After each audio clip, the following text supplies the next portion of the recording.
شعبان لو آیا یہ ہے آقا کا مہینہ، شعبان لو آیا یہ ہے آقا کا مہینہ، آقا کا مہینہ، آقا کا مہینہ۔ الحمدللہ رب العالمین والصلاة والسلام علی خاتم النبیین، اما بعد فاعوذ باللہ من الشیطان الرجیم، بسم اللہ الرحمن الرحیم، الصلاة والسلام علیک یا رسول اللہ وعلی آلک واصحابک یا حبیب اللہ، الصلاة والسلام علیک یا نبی اللہ وعلی آلک واصحابک یا نور اللہ۔ FGN چینل کے ناظرین، شعبان المعظم کی مبارک گھڑیوں میں ایک بار پھر پروگرام فیضان شعبان لے کر حاضر ہیں۔ اس پروگرام میں ہم نے اب تک شعبان کے فضائل اور شعبان کی ایک خصوصی عبادت کا آپ کے سامنے ذکر کیا ہے۔ آج کے سلسلے میں بھی انشاءاللہ الکریم مزید شعبان المعظم میں اور کون کون سی عبادتیں کی جا سکتی ہیں جو نبی پاک صلی اللہ علیہ وسلم کی تعلیمات سے بھی اور نبی کریم صلی اللہ علیہ وسلم کے عمل سے بھی ثابت ہے، اس کا انشاءاللہ عز و جل ذکر سنیں گے۔ آئیے پہلے درود پاک کی ایک فضیلت عرض کرتا ہوں۔ اللہ پاک کے آخری نبی رسول ہاشمی صلی اللہ علیہ وسلم نے ارشاد فرمایا، مجھ پر درود پاک پڑھو، اللہ پاک تم پر رحمتیں بھیجے گا۔ صلو علی الحبیب صلی اللہ تعالی علی محمد صلی اللہ علیہ وسلم۔ FGN چینل کے ناظرین، گزشتہ سلسلوں میں آپ نے سنا تھا کہ ماہ شعبان المعظم میں ہمارے بزرگوں کا یہ سلسلہ ہوا کرتا تھا کہ وہ تلاوت قرآن کثرت کے ساتھ کیا کرتے تھے۔ آج بھی انشاءاللہ ہم جن عبادتوں کا ذکر کریں گے ان میں ایک عبادت تلاوت کرنا ہے۔ حضرت سیدنا ابو معمر فرماتے ہیں کہ ماہ شعبان نے عرض کی اللہ تبارک و تعالیٰ کی بارگاہ میں، یا ربی جعلتنی بین شہرین عظیمین فما جعلت لی، یعنی عرض کی اے میرے رب، تو نے مجھے دو عظمت والے مہینے یعنی رجب اور رمضان کے درمیان رکھا تو تو نے میری کیا فضیلت رکھی۔ اللہ پاک نے ارشاد فرمایا، جعلت فیک تلاوت القرآن، یعنی میں نے تجھ میں تلاوت قرآن رکھ دی ہیں۔ حضرت سیدنا انس بن مالک رضی اللہ عنہ صحابی رسول ہیں، صحابہ اکرام علیہم الرضوان کا معمول بیان کرتے ہوئے فرماتے ہیں کہ جیسے ہی شعبان المعظم کی آمد ہوتی تو صحابہ اکرام علیہم الرضوان پوری توجہ کے ساتھ تلاوت قرآن میں مصروف ہو جاتے۔ جیسے ہی شعبان تشریف لاتا، صحابہ اکرام کا معمول تھا کہ وہ تلاوت قرآن میں پوری توجہ کے ساتھ مصروف ہو جاتے۔ عظیم تابعی بزرگ حضرت سیدنا سلمہ بن کوہیل رحمۃ اللہ علیہ فرماتے ہیں، ماہ شعبان کو تلاوت قرآن کرنے والوں کا مہینہ کہا جاتا ہے۔ حضرت حبیب بن ابو ثابت رحمۃ اللہ علیہ شعبان کے آنے پر فرمایا کرتے تھے کہ یہ قاریوں کا مہینہ ہے، یعنی یہ تلاوت کرنے والے پڑھنے والوں کا مہینہ ہے۔ اور بعض روایات میں شعبان المعظم کا نام ہی شہر القرآن رکھا گیا ہے۔ شہر کہتے ہیں ماہ کو، مہینے کو، اور قرآن تو بعض روایات میں شعبان المعظم کا نام ہی شہر القرآن یعنی قرآن کی تلاوت کا مہینہ نام رکھا گیا ہے۔ FGN چینل کے ناظرین، تلاوت قرآن شعبان المعظم کی ایک بڑی پیاری اور ایک اہم عبادت ہے۔ یوں تو صرف شعبان المعظم ہی میں تلاوت قرآن نہیں کی جانی چاہیے، بلکہ تلاوت قرآن کا سلسلہ پورے سال بھر رہنا چاہیے۔ خیر، چونکہ موضوع شعبان کے فیضان کو بیان کرنا ہے، شعبان المعظم کی عبادتوں کو آپ کے سامنے بیان کرنا ہے، تو شعبان المعظم میں ایک عبادت تلاوت قرآن کی بھی کرنی چاہیے جو ہمارے بزرگوں سے ثابت ہیں، اور بزرگوں کے اقوال بھی آپ نے سنے۔ لیکن اس کے علاوہ بھی تلاوت قرآن بہت شان والی عبادت ہے، بلکہ افضل عبادتوں میں سے ایک عبادت تلاوت قرآن بھی ہے۔ اس کی کیا کیا فضائل ہیں یہ میں آپ کے سامنے عرض کرتا ہوں، تاکہ اس ماہ کو ہم تلاوت قرآن کا ماہ بنا سکیں۔ FGN چینل کے ناظرین، چونکہ ابھی ہم نے سنا کہ ماہ شعبان شہر القرآن یعنی تلاوت قرآن کا مہینہ بھی ہے، اس لیے اس ماہ میں کثرت کے ساتھ تلاوت قرآن کا ذوق و شوق پیدا کرنے کے لیے اس کے فضائل سنیے۔ تلاوت قرآن کیسی نرالی اور شان والی عبادت ہے، اس کے بارے میں مختلف کتابوں میں، مختلف روایات میں جو اقوال آئے ہیں اس کا اجمالاً آپ کے سامنے میں بیان کرتا ہوں۔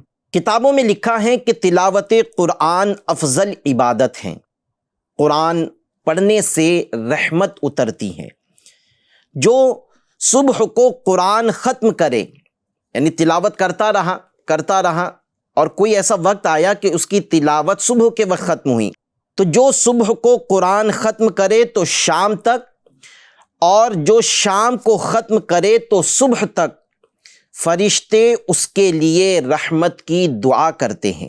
جو نماز میں کھڑے ہو کر قرآن کی تلاوت کرے اس کے لیے ہر حرف کے بدلے 100 نیکیاں ہیں، اور جو نماز میں بیٹھ کر تلاوت کرے اس کے لیے ہر حرف کے بدلے 50 نیکیاں ہیں۔ یعنی جس نے کھڑے ہو کر نماز پڑھی تو ظاہر ہے کہ قیام میں جب تلاوت کرے گا تو کھڑے ہو کر تلاوت کرنا پایا جائے گا، تو ایسا شخص ہر حرف پر، جیسے اگر تلاوت میں الف لام میم پڑھتا ہے تو الف ایک حرف ہے، لام دوسرا حرف ہے، میم تیسرا حرف ہے، تو صرف الف لام میم اگر کوئی پڑھ لے اور کھڑے ہو کر نماز پڑھتے وقت پڑھیں تو وہ 300 نیکیاں حاصل کرے گا۔ اور اسی کے برعکس اگر بیٹھ کر نماز پڑھتا ہے تو ظاہر ہے کہ بیٹھ کر تلاوت کرے گا، اگر تلاوت بیٹھ کر کی تو ہر حرف پر 50 نیکیاں پائے گا۔ اور جو نماز کے علاوہ باوضو تلاوت کریں اس کے لیے 25 نیکیاں ہیں، 25 نیکیاں ہیں، اور جو بغیر وضو تلاوت کرے اس کے لیے 10 نیکیاں ہیں۔ باوضو تلاوت کرے گا تو 25 نیکیاں نماز کے علاوہ، اور بغیر وضو تلاوت کرے گا تو 10 نیکیاں ہر حرف کے بدلے پائے گا۔ قرآن پڑھنے والا عذاب الہی سے محفوظ رہتا ہے۔ قرآن پڑھنے والا اس کی برکت سے ترقی کرتا اور بڑے درجات حاصل کر لیتا ہے۔ ترقی آج کون نہیں چاہتا؟ اگر کاروبار کرتا ہے تو کاروبار میں ترقی کا خواہ ہے، جاب کرتا ہے تو جاب میں ترقی کا خواہ ہے، پڑھائی کرتا ہے تو ترقی کا خواہ ہے۔ یعنی دنیا کے کسی بھی فیلڈ میں اگر وہ کچھ کام کرتا ہے، پڑھتا ہے یا کسی فیلڈ سے تعلق رکھتا ہے، ہر ایک کی تمنا ہوتی ہے کہ میری ترقی ہو، میں فلاں مقام پر تھا، میرا اونچا رتبہ ہو جائے، میری ترقی ہو جائے، میرا گریڈ اپ ہو جائے۔ تو جو ترقی چاہتا ہے اسے چاہیے کہ وہ تلاوت قرآن کو اپنا معمول بنائے، انشاءاللہ ترقی پائے گا۔ جنتی صحابی حضرت عبداللہ بن مسعود رضی اللہ عنہ فرماتے ہیں، القرآن شافع و مشفع، یعنی قرآن شفاعت کرنے والا اور اس کی شفاعت قبول کی جائے گی۔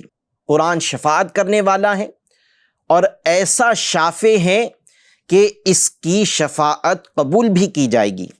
پھر فرماتے ہیں جو قرآن کو اپنا امام بنا لے قرآن اسے جنت میں پہنچا دیتا ہے۔ پھر فرماتے ہیں اور جو اسے پس پشت ڈال دے قرآن اسے دوزخ میں پہنچا دیتا ہے۔ یعنی حضرت عبداللہ بن مسعود رضی اللہ عنہ کا قول کا خلاصہ یہ ہے کہ پہلے آپ نے قرآن کی ایک فضیلت بیان فرمائی کہ قرآن شفاعت کرنے والا ہے اور اس کی شفاعت قبول کی جائے گی۔ پھر فرمایا کہ جس نے قرآن کو اپنا امام بنایا تو قرآن اسے جنت میں داخل کروائے گا، اور جس نے قرآن کو پس پشت ڈال دیا تو قرآن اسے دوزخ میں پہنچا دیتا ہے۔ میرے FGN چینل کے ناظرین، شہر القرآن یعنی ماہ شعبان یہ تشریف لا چکا ہے۔ ہمیں چاہیے کہ اب تو خصوصیت کے ساتھ وقت نکال کر لازمی قرآن کریم کی تلاوت کریں۔ جیسے ماہ رمضان میں ہم وقت نکال کر تلاوت قرآن کرتے ہیں، ایسے ہی شعبان المعظم میں بھی اپنے وقت کو کچھ ایڈجسٹ کرے، وقت نکالے اور تلاوت قرآن کا معمول شروع کریں۔ تفسیر صراط الجنان میں ترجمہ کنز الایمان بھی پڑھ سکتے ہیں، یعنی قرآن نے کیا فرمایا اس کا ترجمہ پڑھ سکتے ہیں ترجمہ کنز الایمان سے۔ ترجمہ کنز العرفان سے بھی پڑھا جا سکتا ہے۔ تفسیر خزائن العرفان یا تفسیر نور العرفان یا تفسیر صراط الجنان پڑھ کر بھی قرآن کریم کو سمجھنے کی کوشش کی جا سکتی ہے۔ دیکھیں، قرآن کریم اللہ تبارک و تعالیٰ کا کلام ہے اور عربی زبان میں نازل ہوا، اور ہماری زبان عربی نہیں ہے، ہم عجمی ہیں، ہم عربی زبان نہیں جانتے، اور جو جانتے ہیں وہ بھی قمع حقہ قرآن کیا فرما رہا ہے یہ ہر ایک نہیں جانتا۔ لیکن ہماری آسانی کے لیے علماء کرام نے ہمیں قرآن کا ترجمہ کر کے عطا فرمایا۔ پھر قرآن کا ترجمہ پڑھنے سے بھی قمع حقہ حکم نہیں سمجھا جا سکتا، تو مفسرین نے ہماری آسانی کے لیے ان ترجمے کو مزید تفسیر کے ساتھ میں ہمیں بیان فرما دیا کہ قرآن یہ فرمانا چاہتا ہے۔ تو ہمیں چاہیے کہ ماہ شعبان المعظم میں ہم تلاوت قرآن کا بھی سلسلہ کریں، اور ہو سکے تو کم از کم 3 آیت ترجمہ کنز الایمان یا ترجمہ کنز العرفان سے پڑھ کر تفسیر خزائن العرفان یا تفسیر نور العرفان یا تفسیر صراط الجنان پڑھ کر اس کو سمجھنے کی بھی کوشش کریں۔ یہ سمجھنا ہمارا اپنی دنیا کو بہتر بنانے کے لیے کافی ہے، اور ہماری اس سے قبر و آخرت بھی سنور سکتی ہیں۔ حضرت عمر بن قیس رحمۃ اللہ علیہ ایک نیک بزرگ گزرے ہیں، ان کے بارے میں منقول ہیں کہ شعبان المعظم کی آمد ہوتی تو یہ اپنی دکان بند کر دیتے، پورا شعبان اپنی دکان بند کر دیتے اور خود کو تلاوت قرآن کے لیے فارغ کر لیا کرتے تھے۔ ایسا تلاوت قرآن کا ماہ شعبان المعظم میں ذوق و شوق تھا۔ ہو سکتا ہے کہ شعبان کے علاوہ کے ماہ میں بھی یہ تلاوت قرآن کرتے ہو، لیکن شعبان میں اہتمام یہ ہوتا کہ اپنی دکان کو بند کر دیتے اور تلاوت قرآن میں مشغول ہو جاتے۔ FGN چینل کے ناظرین، ہم کو بھی چاہیے کہ یہ ماہ شعبان المعظم ہم تلاوت قرآن کرتے ہوئے گزاریں۔ اب شعبان المعظم کے جتنے بھی دن باقی رہ گئے، کیا یہ نہیں ہو سکتا کہ میں اور آپ ہم تلاوت قرآن کرنا شروع کر دیں؟ پھر جیسے ترغیب دلائی گئی کہ ہم اس کا ترجمہ بھی پڑھیں، اس کی تفسیر بھی پڑھیں، تاکہ احکام الہی جو قرآن میں نازل ہوئے وہ بھی ہم سمجھنے کی کوشش کر سکیں۔ شیخ طریقت امیر اہل سنت دعا کرتے ہیں، فرماتے ہیں کہ تلاوت کی توفیق دے دے الہی، گناہوں کی ہو دور دل سے سیاہی، تلاوت کروں ہر گھڑی یا الہی، بکو نہ کبھی بھی میں واہی تبائی۔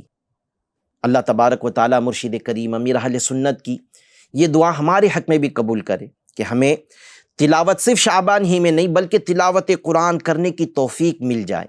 شعبان کیا، رمضان کیا، شوال کیا، اس کے بعد میں آنے والے مہینے کیا، ہم تلاوت قرآن کرتے رہیں اور ہمارے گناہوں کی سیاہی ہمارے دل سے دور ہو جائے، ہمارا دل اجیالہ ہو جائے۔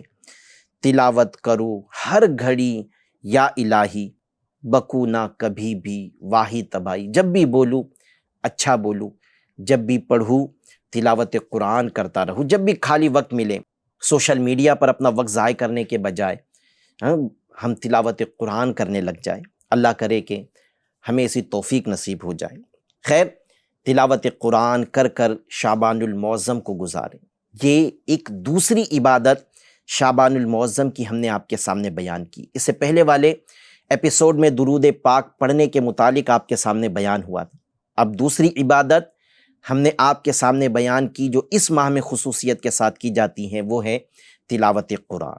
FGN چینل کے ناظرین، مزید ایک عبادت جو اس ماہ شعبان میں بڑی کثرت کے ساتھ کی جاتی ہے، کئی عاشقان رسول، کئی عاشقان صحابہ، کئی عاشقان ماہ شعبان المعظم اس ماہ میں ایک عبادت بطور خاص بجا لاتے ہیں، وہ ہیں روزے رکھنے کی کوشش کرنا، نفل روزوں کی کثرت۔ تیسری یہ اہم عبادت ہے جو شعبان المعظم میں خصوصیت کے ساتھ ہمیں کرنی چاہیے کہ ہم نفل روزے کثرت کے ساتھ رکھیں۔ یہ ماہ ایسا مبارک ماہ ہے کہ ہمارے آقا دو جہاں کے داتا صلی اللہ علیہ وسلم اور ماہ کی بنسبت سب سے زیادہ نفل روزے ماہ شعبان میں رکھا کرتے تھے۔ ماہ رمضان کے روزے تو فرض تھے، وہ تو پورے ہی رکھے جائیں گے، لیکن اگر بات کریں نفل روزوں کے متعلق تو دیگر ماہ کے بنسبت سب سے زیادہ شعبان المعظم میں روزے رکھا کرتے تھے۔ کچھ روایت آپ کے سامنے اپنی بات کو واضح کرنے کے لیے عرض کرتا ہوں۔ ہمارے آقا و مولا محمد مصطفیٰ صلی اللہ علیہ وسلم رمضان المبارک کے بعد سب سے زیادہ شعبان المعظم میں روزے رکھنا پسند فرماتے تھے۔ ام المؤمنین حضرت سیدتنا عائشہ صدیقہ طیبہ طاہرہ عابدہ زاہدہ رضی اللہ عنہا فرماتی ہیں، حضور اکرم نور مجسم صلی اللہ علیہ وسلم کو میں نے شعبان سے زیادہ کسی مہینے میں روزے رکھتے نہ دیکھے۔ آپ صلی اللہ علیہ وسلم سوائے چند دن کے پورے ہی ماہ کے روزے رکھا کرتے تھے۔ ایک روایت تو یہ ملتی ہے کہ چند دنوں کو چھوڑ کر پورے ہی شعبان کے روزے رکھا کرتے تھے۔ اللہ پاک کے آخری نبی مکی مدنی محمد عربی صلی اللہ علیہ وسلم جیسے رمضان کے روزوں کی تیاری فرماتے، ایسے ہی شعبان کے روزوں کی بھی تیاری فرماتے۔ نیز آپ صلی اللہ علیہ وسلم نے تعظیم رمضان کے لیے شعبان کے روزے رکھنے کو افضل روزے قرار دیا ہے۔ جنتی صحابی حضرت سیدنا انس رضی اللہ عنہ روایت کرتے ہیں کہ رسول اللہ صلی اللہ علیہ وسلم سے سب سے افضل روزوں کے بارے میں پوچھا گیا کہ کون سے ماہ کے روزے سب سے افضل ہیں، تو آپ صلی اللہ علیہ وسلم نے ارشاد فرمایا، رمضان کی تعظیم کے لیے شعبان کے روزے، یعنی شعبان کے روزے افضل اس لیے ہوئے کہ ماہ رمضان المبارک کی تعظیم کے لیے رکھے جا رہے ہیں، اس لیے شعبان المعظم کے روزے یہ رمضان المبارک کے بعد افضل روزے ہوئے۔ شعبان المعظم کے روزوں کی افضلیت کی اور اس ماہ میں روزے رکھنے کی ایک حکمت یہ بیان کی جاتی ہے کہ شعبان المعظم کے روزوں سے رمضان کے روزوں کی مشق ہو جائے، پریکٹس ہو جائے، تاکہ رمضان کے روزوں میں مشقت اور تکلیف محسوس نہ ہو، بلکہ تب تک یعنی رمضان آنے تک ماہ شعبان المعظم میں روزے رکھتا رہے گا تو بندے کو روزے کی عادت ہو چکی ہوگی، اور رمضان سے پہلے شعبان کے ماہ ہی میں روزوں کی مٹھاس، اس کی لذت اسے حاصل ہو چکی ہوگی۔ لہٰذا جب ماہ رمضان آئے تو بندہ چستی کے ساتھ رمضان کے روزے رکھنے لگ جائے گا۔ شعبان میں پریکٹس ہو چکی، شعبان میں لذت محسوس ہو چکی، شعبان میں روزوں کی مٹھاس حاصل ہو چکی، تو اب جب رمضان آئے گا تو اس پہ روزے مشقت والے نہیں پڑیں گے، اس پر روزے رکھنا دشوار نہیں ہوگا۔ تو یہ تعظیم کے لیے کہ میں رمضان کے روزے صحیح انداز سے رکھنے میں کامیاب ہو جاؤں، تو اس کی مشق کے لیے شعبان میں روزے رکھنا شروع کر دینا، یہ شعبان کے روزے رکھنے اور شعبان کے روزوں کی افضلیت کی ایک حکمت بیان کی جاتی ہے۔ خیر، شعبان المعظم میں روزوں کے فضائل کیا ہیں؟ کیوں نبی کریم صلی اللہ علیہ وسلم اس ماہ میں روزے رکھا کرتے تھے؟ اس کے بارے میں مزید روایتیں سنیے۔ ام المومنین حضرت بی بی عائشہ صدیقہ رضی اللہ عنہا فرماتی ہیں رسول اللہ صلی اللہ علیہ وسلم کو ماہ شعبان میں روزے رکھنا تمام مہینوں سے زیادہ پسند تھا کہ اس میں روزے رکھا کرتے اور اتنے رکھتے کہ پھر اسے رمضان سے ملا دیتے، یعنی روزے رکھتے رکھتے رکھتے رمضان تشریف لے آتا۔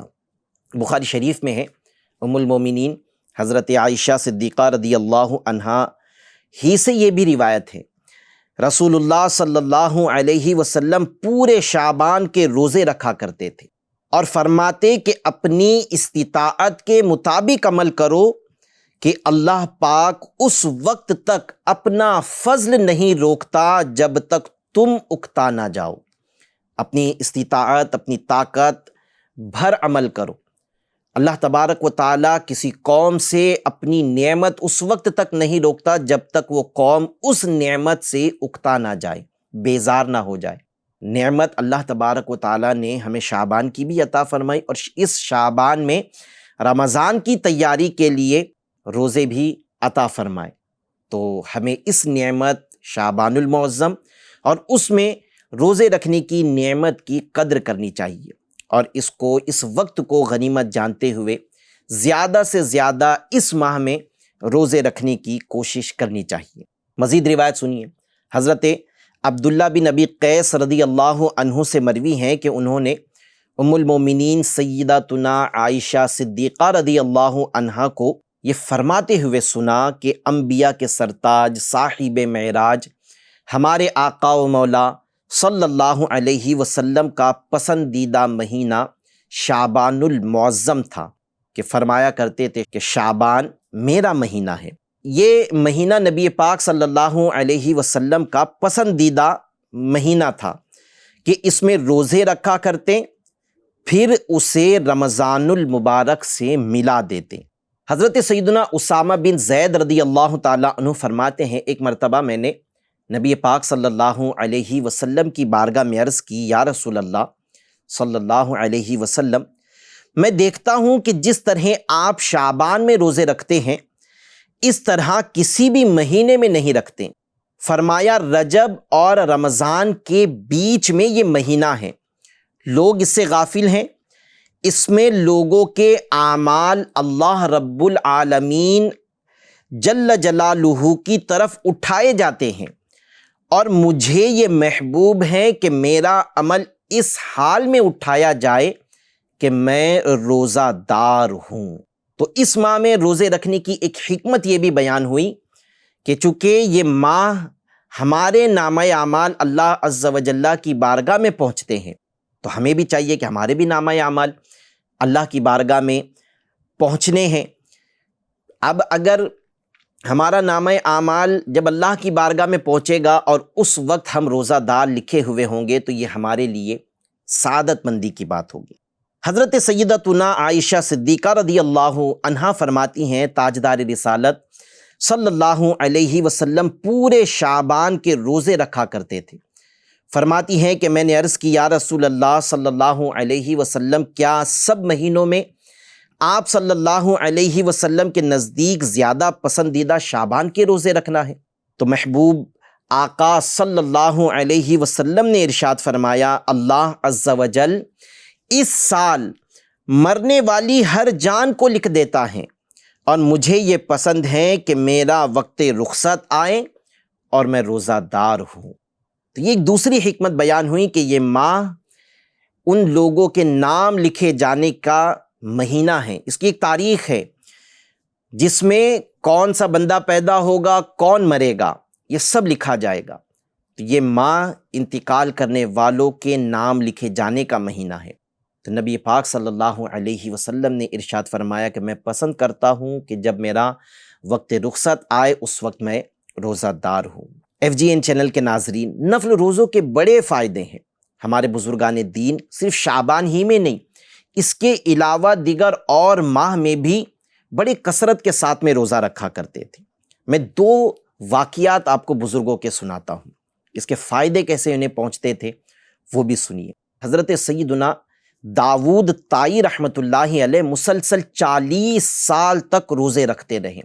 40 ایئرس روزے رکھتے رہیں، مگر آپ کے اخلاص کا عالم یہ تھا کہ اپنے گھر والوں تک کو خبر نہ ہونے دی، کہ پتہ ہی نہیں چلا گھر والوں کو کہ 40 سال سے یہ روزے رکھتے ہیں۔